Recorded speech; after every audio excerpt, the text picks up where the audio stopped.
pesquisa e extensão. Então, o curso de distância também trabalha com ensino, pesquisa e extensão. E eu tenho que fazer esse tipo de relação.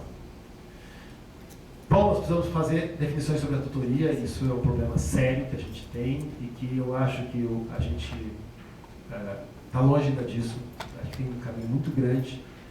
E é o que eu digo, sempre tenho dito, e há muito tempo digo para o pessoal lá da CAPES, que toda a ideia da OAB ela tem esse grande problema, porque ela está baseada em algo que não está ainda quase decidido, resolvido, que é a questão da tutoria.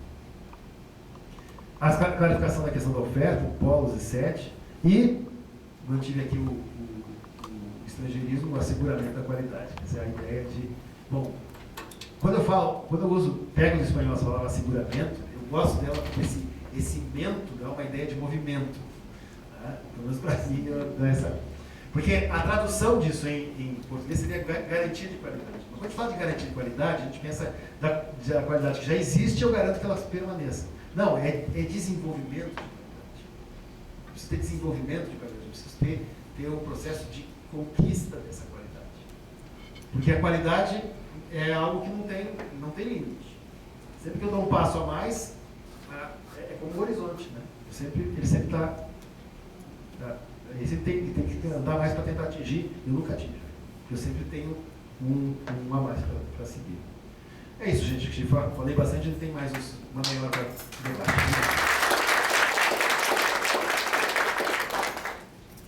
Bom, então agora nós teremos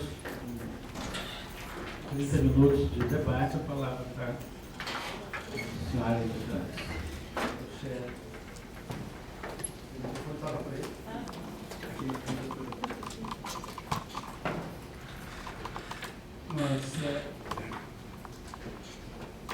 Acho que hoje já temos bastante experiência acumulada no curso de distância.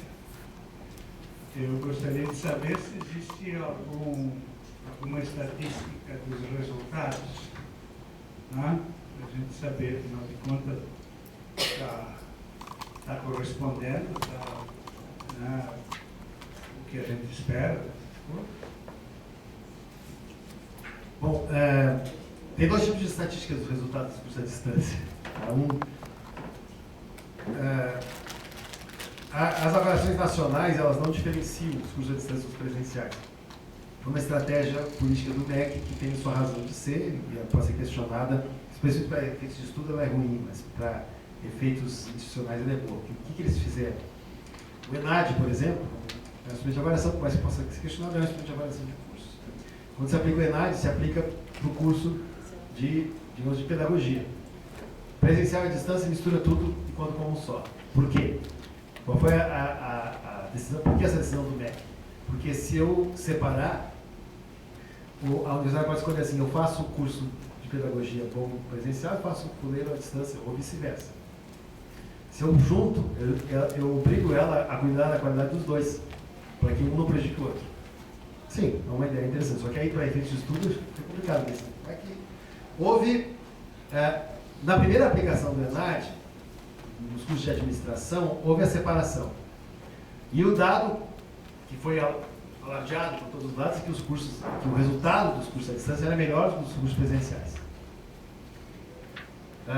Isso é um fato, mas é um fato questionável. Por quê? Eu diria o seguinte, o ENAD é uma prova. Aluno que faz curso à distância e curso à distância de administração, o grosso é em instituições privadas, é um curso basicamente no formato de curso por correspondência. Eram pessoas muito acostumadas a responder provas. Então não quer dizer que eles fossem melhores, mas que não é que eles eram melhores para esse tipo de medida. Mas também não estou dizendo que são piores. Agora, tem dados interessantes que a gente tem aqui da URGS e de outras, das universidades públicas principalmente. Resultados de aceitação dos egressos desses cursos em concursos públicos para professores e na aceitação no mercado e na mudança nas escolas onde trabalham os professores, porque o grosso é com formação de professores. E isso é muito interessante. É muito comum que os primeiros colocados nos concursos, isso pode ter a ver com a mesma discussão do ENAD, verdade, mas a gente tem os primeiros colocados serem ingressos por curso à distância. Tá? e resultados de qualificação profissional, retornos do ambiente profissional de qualificação muito grande. Tá? Ah, mas não tem, eu sei daquele aluno que fez o curso à distância que é um fracasso. Sim, eu também sei de muito curso presencial que tem aluno que é um fracasso. Sim, né? Eu sempre vou ter os bons e maus. Agora, não existe, então assim, ó, não existe nenhum dado que possa me dizer, melhor, o que os dados têm mostrado é o seguinte, o nível dos egressos de cursos à distância tem sido mais ou menos parelho ao dos cursos presenciais. Eu não tenho tido diferença significativa, nem para cima nem para baixo. Tá? Eu acho que aquela afirmação no início que é de 0 a melhores, não era significativa a diferença. Conclusões em relação às matrículas? Em relação às matrículas, em relação à quantidade de matrículas, sim, os cursos à distância eles tendem a ter muito mais alunos do que os cursos presenciais. Então, eu tenho e como eu tenho, se esse resultado é parelho, né, eu tenho uma quantidade de alunos egressos depois vai ser muito, muito boa, né, embora, como é proporção, eu tenho também uma quantidade de alunos com problemas. Então, se a média é a mesma, né, outra coisa que acaba tendo, assim, a média de evasão, isso é um dado interessante.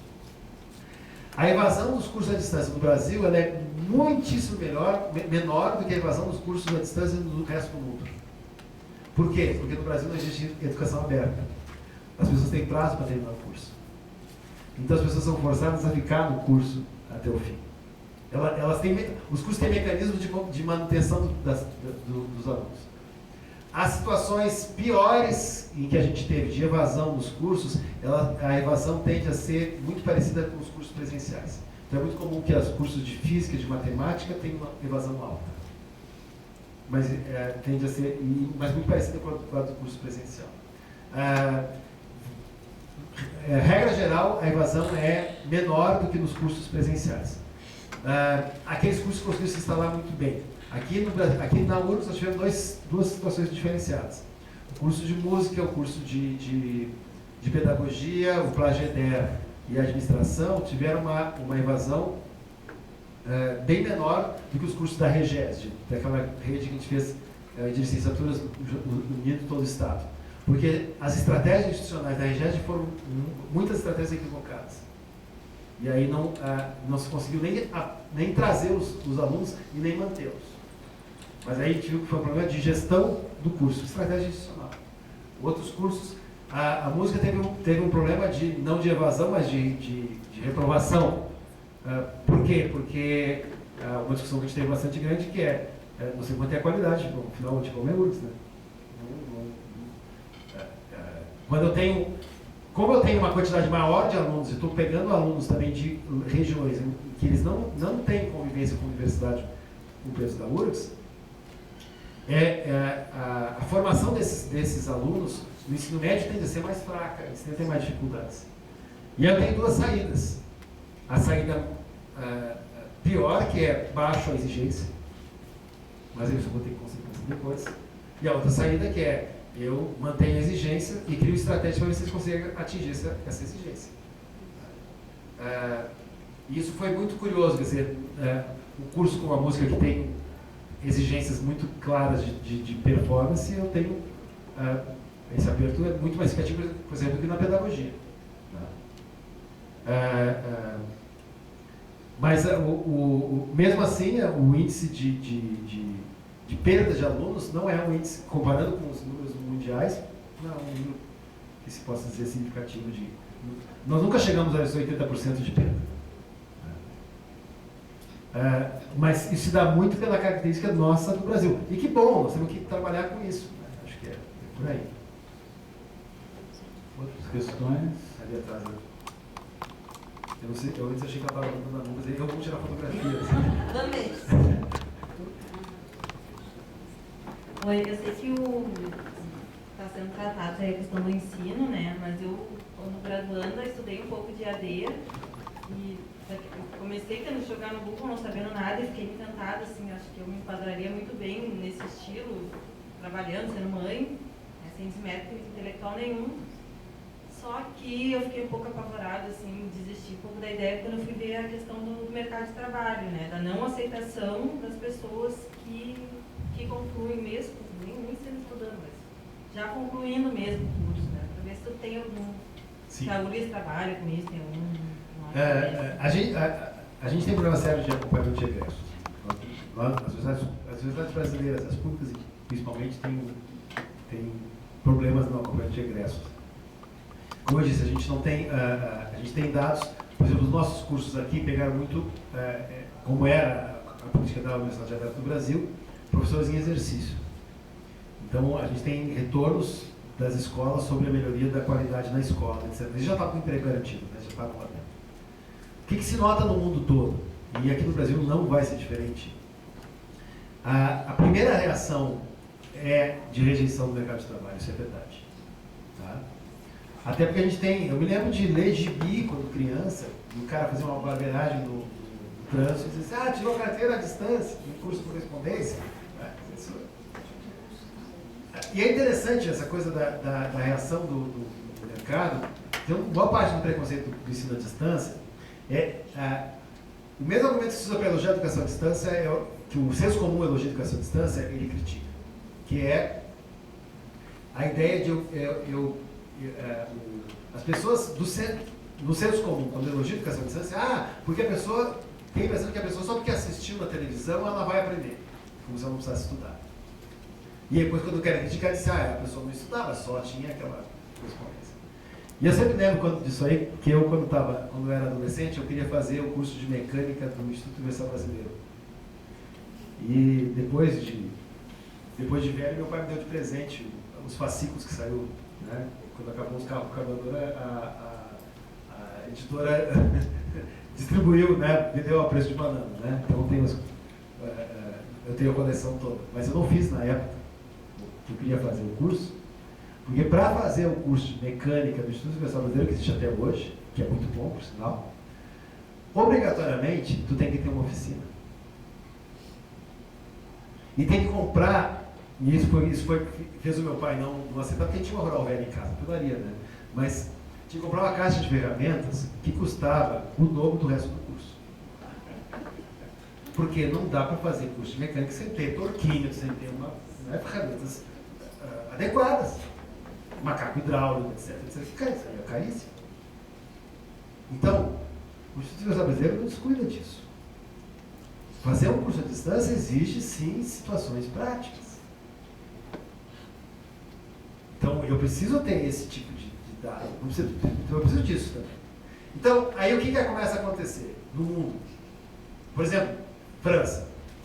A ELF, a petroleira francesa, ela tem muita clareza. Para os poços de petróleo na África, ela quer os formados em cursos à distância. Para as sedes da ELF, das refinarias na França, ela quer os formados em cursos presenciais. Porque quando eu vou ter o cara lá longe, eu preciso ter um cara que saiba lidar com a situação de estar longe e não se sinta desestruturado por causa disso. O aluno egressa curso de distância, o profissional egressa curso de distância é muito melhor para isso. Então, o mercado começa então a se moldar e começa a decidir quando que ele quer o regresso desse curso, quando ele quer regresso outro curso. Assim como a gente fala, assim, meio livremente, que quando uma empresa quer um determinado tipo de profissional, ela escolhe um regresso da URGS. Quando ele quer outro tipo de profissional, ela escolhe o regresso de uma instituição pequena. A gente sabe que é isso. Eu quero um engenheiro tocador de obra só, não interessa o regresso da URGS, porque o regresso da URGS tende a ser um cara que quer pensar, que quer discutir, que quer inovar. Não, eu quero ter criado uma faculdade que dá uma formação só para seguir ordem. Então não pode ser da URGS. Agora eu quero um engenheiro que seja inovador, que modifique as práticas empresariais, é um cara que vem da URGS. Não é isso? Então isso vale também para o curso à distância. Agora, aqui tem um custo social realmente, que não tem como simplificar. O mercado vai ter que se acostumar com isso. Né? E os primeiros a fazer os cursos à distância são os que vão sofrer isso.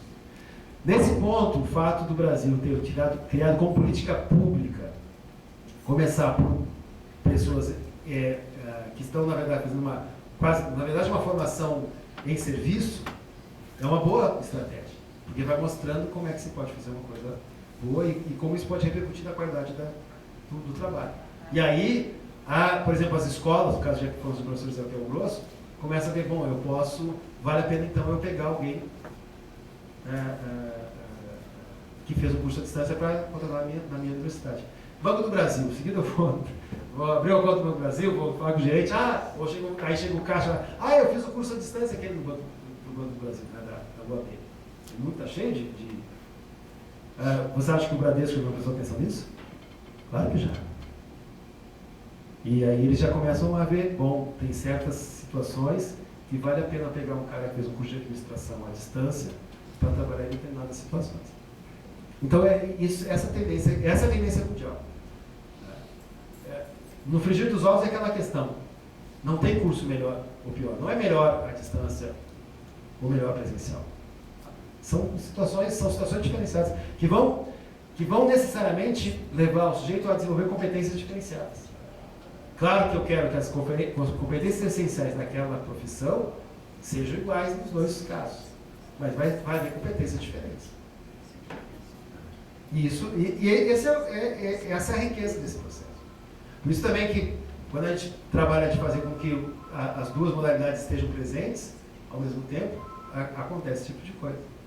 Acontece um enriquecimento, né? Porque eu tenho o aluno tendo essas competências, mas é muito diferente também, temos que admitir que é diferente. Eu ter uma disciplina à distância, que eu sei que o professor está naquela sala ali, eu tenho uma disciplina à distância em que eu sei que o professor está a 2.000 km de distância de onde eu moro.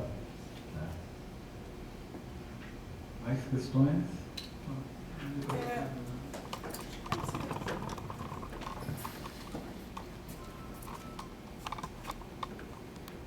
Eu queria questionar um pouquinho aquele ponto que colocasse sobre o foco que pessoas de mais idade têm e que na faixa dos 18 aos 24 não tem.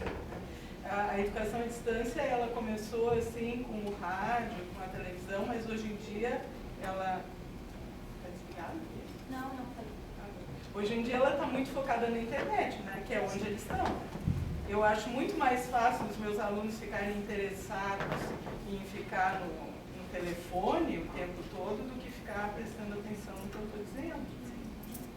Então, eu não sei se a internet não vai mudar esse foco, ou essa faixa etária, porque as pessoas com mais idade têm mais dificuldade de manusear essa tecnologia, né? Um pouco... Sim. Não assim, não em fim de carreira, mas quem já está um pouco mais adiante. Né? Quer dizer, professores, por exemplo, a experiência um pouco que a gente tem de professores na rede pública, quando faz uma proposta de introduzir alguma coisa com tecnologia, sempre é um problema. Né? Quer dizer, não só o problema da tecnologia na escola, que não tem a manutenção e falha a rede e tudo, mas também o problema do professor se familiarizar com aquilo e de fato usar. E parece que as crianças já nascem com isso no DNA agora, né? Então, eu tenho a impressão que a gente vai ter que combinar muito essa educação à distância, ou seja, propostas para eles fazerem à distância com o que fazem em sala de aula também. Não sei. Eu diria que tu traz uma questão importante, que é a questão da tecnologia. A educação à distância não é necessariamente tecnologia. Tá? Eu acho que esse é o aspecto. Assim. Hoje, para motivar os nossos alunos mesmo presencial, você tem toda a razão, às vezes, vale a pena. Tem uma professora na FACED que ela estava com um problema de motivação. Vou contar uma historinha. Ela estava com motivação na disciplina dela. A antiga Strufunk, né? Não é mais Strufamento, mas é a disciplina que sucedeu esse Strufamento da educação. Então é uma disciplina que normalmente os alunos acham chata, etc. Eu, quando fiz, também achava chato. Né? E o que ela fez? Ela começou a fazer as aulas no laboratório usando o ambiente de aprendizagem como quem usa o Facebook. Assim. Isso foi antes do Facebook, o Facebook seria melhor ainda. E os alunos passaram a gostar da disciplina. Quer dizer, a tecnologia, ela tem esse processo, essa questão é claro que as gerações mais novas são muito mais afetas da tecnologia, muito melhor com a tecnologia. Quando se fala que a educação à distância vai melhor para o aluno mais maduro, não está se falando da questão do uso da tecnologia, mas é o fato de eu ter aulas, ou ter uma disciplina em que eu não tenho momentos marcados de controle externo das suas ações. Tá? E para isso o adolescente ele tem mais dificuldade. Não quer dizer que ele não vai conseguir fazer, mas ele tem mais dificuldade. Nos modelos que a gente tem no Brasil, especialmente nas universidades públicas, que são disciplinas com prazo bem fechado, esse problema não fica tão grande. Mas quando eu tenho mais aberto esse prazo, eu tenho mais problemático, porque assim, eu convencer o sujeito que ele vai ter que, para fazer essa disciplina, ele tem que, independente de ter que entrar na internet, ele tem que estudar pelo menos 4 horas, 8 horas por semana aquele conteúdo, mesmo que ele não tenha que prestar contas ao professor, isso o sujeito maduro faz muito melhor do que o adolescente. Acho que depende um pouco de onde tu tem que buscar o conteúdo, né? Isso que sim, eu acho que também. E eu acho. Bom, mas tu traz um ponto que é super importante. A questão da tecnologia, é claro que o adolescente é muito mais. A pessoa mais jovem é muito mais afeta a tecnologia, mas a melhor a tecnologia. Mas aí vem a importância dessa mescla. Quer dizer, a gente tomou a decisão aqui na URGS de tratar como educação à distância tudo aquilo que envolve a tecnologização do ensino. O que eu acho que foi uma ideia muito interessante. Tá?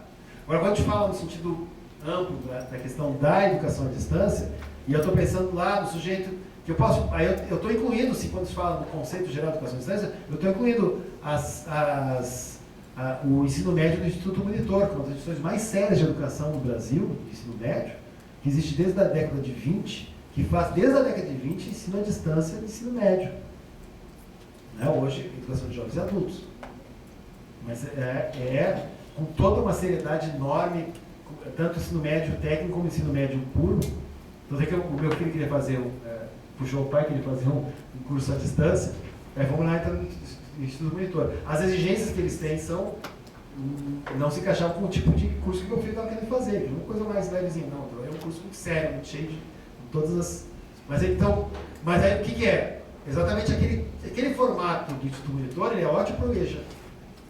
Porque o sujeito, ele tem uma necessidade, ele sabe por que ele quer estudar, ele não está estudando porque o pai mandou ele estudar, mas ele sabe que ele precisa estudar para chegar a determinada situação de trabalho, etc., né, profissional, e ele, portanto, vai se regrar, porque no caso do Instituto Monitor, não tem prazo.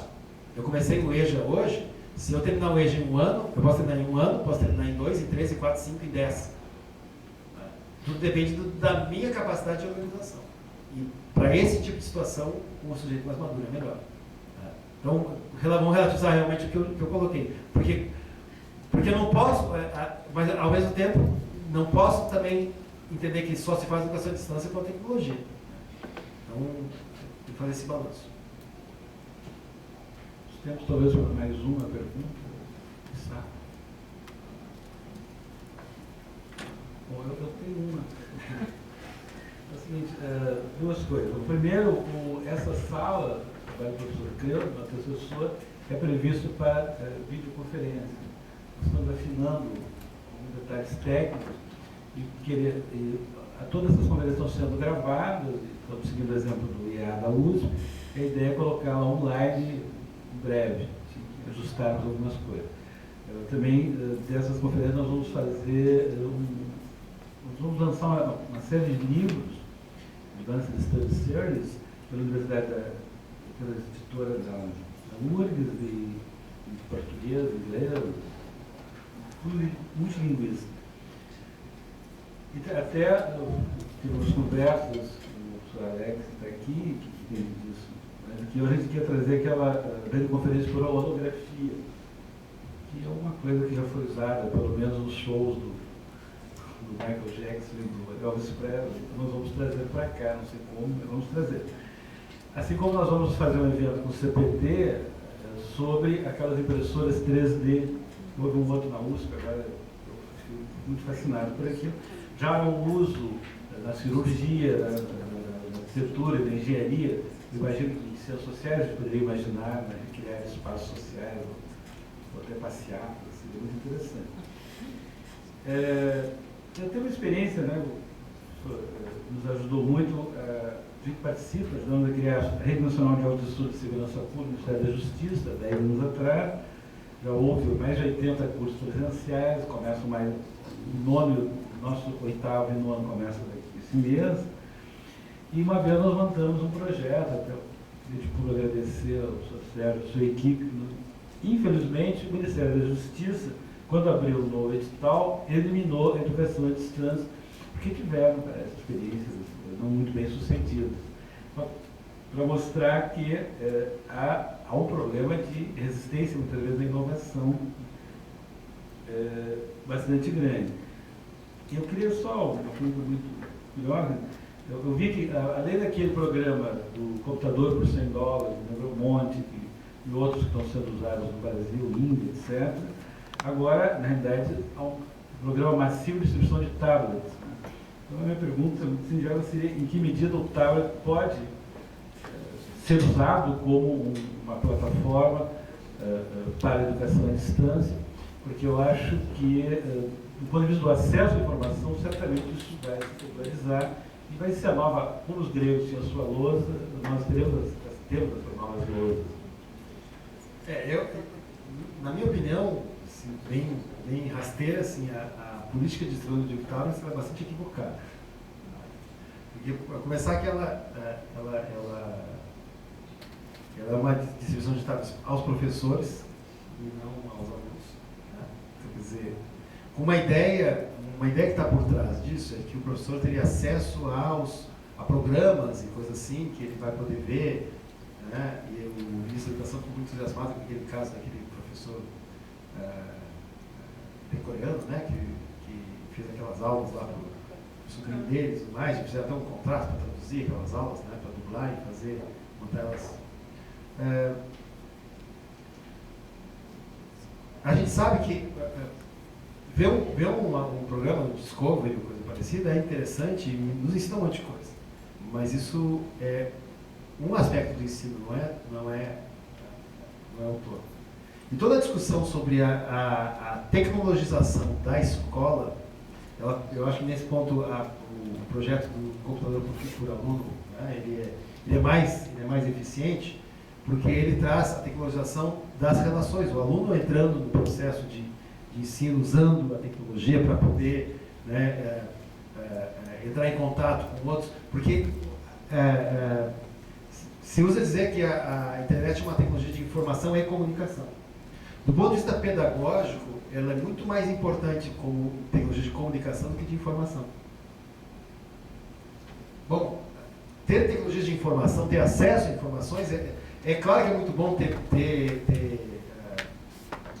sim, livros virtuais, né, as revistas eletrônicas, etc. A gente, na verdade, usa muito isso. Mas isso não substitui toda a situação de busca de informação. E especialmente na situação educacional. Né? Porque eu costumo dizer que só olhar o que está na própria legislação educacional brasileira, que pensando na escola básica, a entrada, se vai para a escola é uma estratégia civilizatória, para incluir a pessoa num ambiente civilizatório.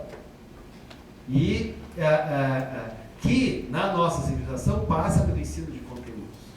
Mas o objetivo não é ensinar conteúdos. Não está escrito em nenhum lugar da legislação educacional brasileira de nenhum país do mundo que se tem que entrar na escola para aprender a ler, escrever e fazer conta. Não está escrito isso e não é para isso que você entra na escola. Acontece que para viver na nossa sociedade, sem saber ler, escrever e fazer conta, não dá. Então a escola serve para introduzir a gente na sociedade. Desse jeito. Só se esquecer de ler, escrever e fazer conta e outros conteúdos mais. Bom, aí tem outros sonhos, vai fazer uma aula toda sobre isso. Mas aí, bom, então, distribuir tablets, etc. É interessante? Sim, é interessante porque eu estou fazendo com que estou rompendo certas barreiras do uso dessas tecnologias para ter acesso a informações maiores, etc. Agora, inclusive participei de uma discussão lá no Ministério da Educação, que o pessoal do Ministério não gostou muito da conclusão, que foi exatamente essa. Uma boa política de distribuição de tablets se fosse uma distribuição para alunos e professores. Distribuir só para os professores, para que eles possam usar o tablet como projetor, Né? Qual é a grande diferença entre o PowerPoint e o retroprojetor?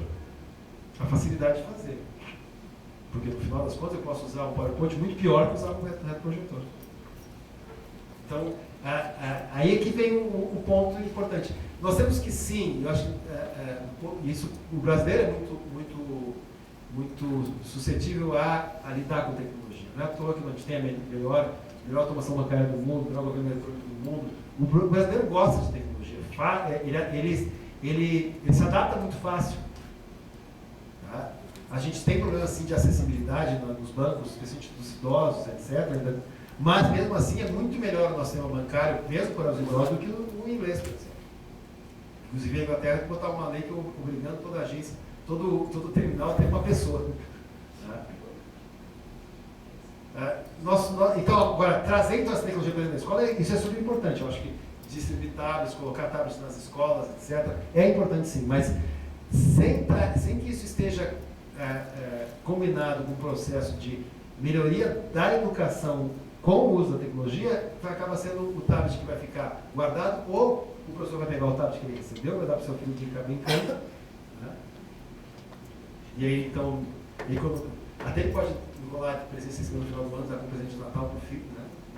Você precisa ter gasto dinheiro comprando um tablet, deu para o seu filho ficar brincando, que ele não vai ficar usando o tablet.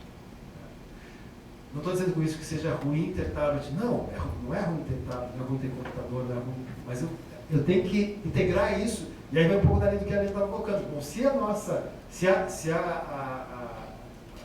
as novas gerações são gerações muito ligadas à tecnologia, e basta a gente andar pelas vilas aí da cidade, né, que a gente vê quando isso está presente no dia a dia, mesmo de pessoas muito pobres. Eu tive uma orientanda de doutorado que trabalhou com alunos de uma escola municipal de Porto Alegre. E no levantamento que ela fez, como é que aonde que eles aprenderam a usar computador e usar a internet e tudo mais? Nenhum deles dizia que tinha aprendido na escola. Todos aprenderam na lan house, na casa do amigo, do tio, coisa parecida. Uma escola, uma região muito pobre aqui de Porto Alegre. E 90% dos alunos daquela escola tinham tido experiência de computador antes de ir para a escola. Isso, uma tese foi defendida há 6 anos atrás. Imagina como é que é hoje. Né? Então, eu tenho que trazer isso para dentro da escola, sim, tem que fazer. Mas eu tenho que fazer isso, eu não posso, eu tenho que me cuidar com o lado meio falaceia, que é muito comum se trazer que a tecnologia vai resolver todas as coisas. Então, porque eu gosto de distribuir tablets para os professores, isso vai resolver. Nós, no Conselho Nacional de Educação, recebemos os tablets, que o MEC comprou um montão, né? Eu dei para todos os conselheiros. Quantos conselheiros usam aqueles tablets? Quase nenhum. Porque o tablet, para trabalhar nos processos, é muito ruim. Eu fiz só meu computador do que usar o tablet para fazer isso. Né? Então, para que eu quero, o que eu vou fazer? E sim, é claro que isso também implica uma coisa extremamente complicada, que passa pela formação dos professores, pela formação que pela toda a capacitação, que é como é que eu vou lidar com esse aluno que vai estar com o tablet, né? E porque ele está com o tablet e não está só com o assunto da aula na frente dele, né? Como é que eu lido com isso? Como é que eu lido com uma coisa que virou agora chavão, que hoje os alunos conseguem prestar atenção em mais de uma coisa ao mesmo tempo? Mentira! Não existe isso, ninguém consegue prestar mais de uma coisa ao mesmo tempo. O que a gente faz é mudar o foco de atenção. O que mudou muito é o seguinte: a escola tradicional, uma escola que não suporta o imperativo. Uma escola moderna, tecnológica, ela suporta o imperativo. Mas não quer dizer que não continue sendo imperativo e que se eu tiver muitas coisas que chamam a atenção, eu vou ter problemas de absorção, de elaboração do conhecimento. Mas, bom, eu posso sim, eu não preciso exigir que o sujeito fique 4 horas prestando atenção na mesma coisa. Não, ele pode ficar mudando. Então, até que eu suporto mais o imperativo hoje na escola do que suportava tempos atrás. Mas, é só olhar as nossas reuniões ou coisa assim, quando está todo mundo na internet, e se está todo mundo olhando seus e-mails, a reunião não está rendendo direito, não. Porque o pessoal está olhando seu e-mail e não está prestando na discussão da reunião. Vídeo consumo. Eu queria agradecer muito ao professor Sérgio, nos pediram, nos convidaram a todos. Eu queria registrar a minha presença dos professores do Colégio de Aplicação, que esse é o novo público nós. No dia 9 de abril nós temos o filme Persépolis, terça-feira, 17 horas, faz distribuição de pipoca e cachorro quente. Para adultos. E dando sequência nesse ciclo, no dia 11, aqui o professor Ioane Balbi, que vai coordenar um painel sobre a construção de novos paradigmas de uma ciência em crise, a presença do Conselho Deliberativo de José aqui com o professor Roberto Iglesias e o professor Dante Baroni.